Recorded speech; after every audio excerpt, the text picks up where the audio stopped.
So Frank Cullotta was a associate of the Chicago outfit who came to Las Vegas in the late 1970s to work with his boyhood pal, Tony Spilatro.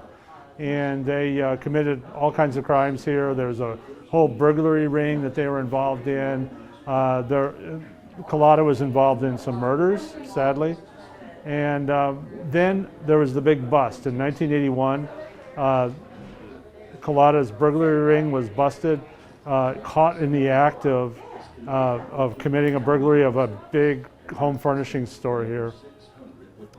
At that point, he was looking at a very long prison term, and he also was in fear for his life because he felt like the other mob guys that he was involved with might kill him. So he decided to become a government witness. And when he did that, he began testifying against his former compadres. And he did that very successfully in the 1980s and early 90s. Later, he kind of reinvented himself as a former mob guy who became a bit of a celebrity. And so he was involved as a consultant in the movie Casino. He was a consultant to Martin Scorsese, the director. And then after that, he started giving mob tours. So he was giving people tours of Las Vegas mob sites. Here's where somebody was killed. Here's where something happened. And it was very popular. He did a program here at the Mob Museum, and he wrote 3 books, co-wrote 3 books. And, you know, he was quite a raconteur, you know, when it came to talking about the mob and representing that whole lifestyle. And how do you feel about his recent passing? Well, you know, there's a funny thing about this. You know, Frank Cullotta was a criminal. You know, he did a lot of bad things, including killing people. That's really unforgivable, right?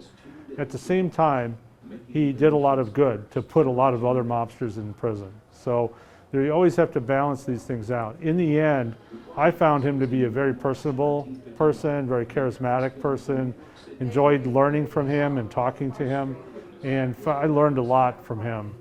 And he had sort of a grandfatherly feel about him in his latter years that I think appealed to a lot of people. And what would you say about the historical impact he had on Vegas?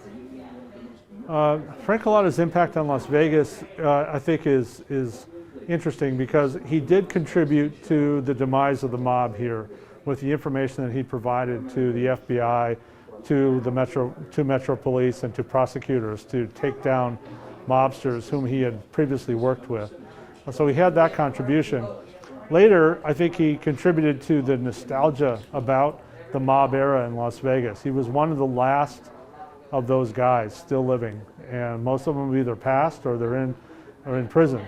And so it's really hard to find people who actually can speak authoritatively about these things, and Frank could do that. Had he been in this museum before and walked around and seen the exhibits? And if so, what did he say? What was the interactions with you? Frank spent a lot of time at the Mob Museum. He part of his mob tours, a lot of times he would come to the museum and bring people here.